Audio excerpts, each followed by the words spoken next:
Hello everyone, ఇంక సింహాచలం నుంచి అయితే మేము వైజాగ్ రీచ్ అయిపోయాం. వెళ్ళేటప్పటికే ఇంకా నైట్ అవ్వడంతో మేము పడుకుని పోయాం. అండ్ నెక్స్ట్ డే భోగి కాబట్టి మా హోటల్ కిందనే భోగి మంటలు అయితే వేస్తున్నారు.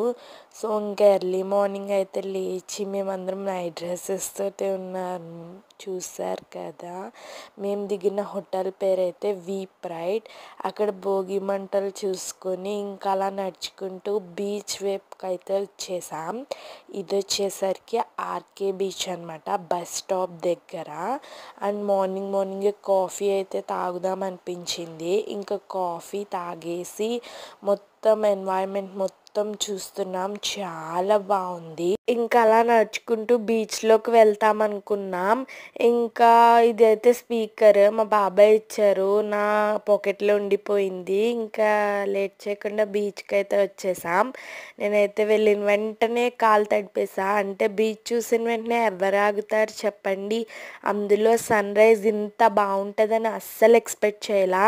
మీలో ఎవరైనా వైజాగ్ వెళ్తే కనుక ఖచ్చితంగా మార్నింగ్ సన్ రైజ్ అయితే చూడండి గాయస్, చాలా బాగుంటుంది.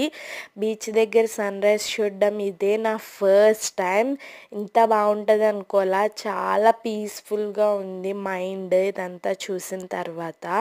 మీలో ఎప్పుడైనా మార్నింగ్ సన్ రైజ్కి బీచ్కి వెళ్ళారా? ఒకవేళ వెళ్ళకపోతే వెళ్ళండి. ఎందుకంటే ఒక పీస్ ఆఫ్ మైండ్ స్టేట్లోకి వెళ్ళిపోతాం మనం. Early morning sunrise and కింద వాటర్, బీచ్ అవన్నీ చూసిన తర్వాత నాకైతే అలానే అనిపించింది. అండ్ వాటర్లో తడుస్తుంటే చాలా బాగా అనిపించింది. అండ్ ఇంకా వెనకాల పెద్దమ్మ, పిన్ని వాళ్ళు అండ్ మమ్మీ అయితే నాతో పాటే వచ్చింది. మిగతా వాళ్ళందరూ కూడా వచ్చారు. ఇంకా మేము ఫొటోస్ అయితే తీసుకున్నాం, మంచిగా ఎంజాయ్ చేసాం ఆ వెదర్ని. ఇంక నేను నా పేరైతే రాసుకున్నా. ఇదైతే మ్యాండేటరీ కదా బీచ్కి వెళ్ళినప్పుడు. ఆ బీచ్ వేవ్స్ అయితే చాలా బాగున్నాయి. ఇంకా రూమ్కి అయితే వచ్చేసి రెడీ అయిపోయా. ఆ రోజు భోగి కాబట్టి నేను కొత్త డ్రెస్ అయితే వేసుకున్నా. ఎలా ఉంది నా డ్రెస్ కామెంట్ సెక్షన్లో కామెంట్ చేయండి మీకు నచ్చితే. అండ్ ఈ డ్రెస్ వచ్చేసరికి మన జీవి మాల్లో అయితే తీసుకున్నా. అండ్ కిందకు వచ్చేసాం తినడానికి. ఇక్కడైతే బఫే సిస్టమ్ అయితే ఉంది. నేనైతే బజ్జీ, పొంగల్, దోశతో సరిపెట్టేసా.